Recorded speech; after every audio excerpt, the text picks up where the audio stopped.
A tragic incident occurred in Khorli Mapsa, where a young man working in electricity department lost his life after reportedly feeling restless and vomiting.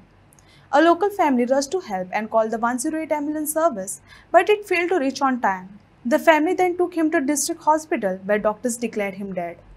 The incident has sparked public anger over the delayed ambulance response and the urgent need for improved emergency services.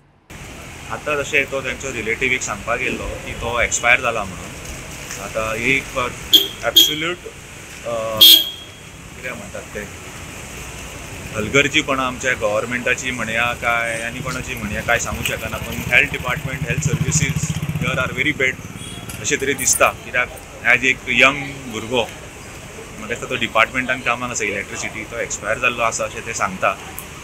It is all because of the delay of the ambulance. Delay of ambulance. कितल्या वर्साचो भुरगो आसलो? काय इतके खबर ना कितल्या वर्साचो. एप्रॉक्स एक म्हाका दिसता 35-40 च्या हितून आसतलो. 35 वर्साचो. हय असो आसूंक जाय कित्याक तो इलेक्ट्रीक डिपार्टमेंटान कामाक अशें म्हणून सांगताले ती अशें दिसता. येस.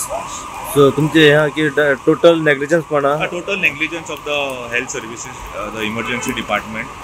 ओके बिकॉज एम्ब्युलन्स जर टायमार येता जाल्यार it is a different thing. एक लायफ वाचूंक शकता बट जर एम्ब्युलन्सूच येना जाल्यार यू कांट हेल्प.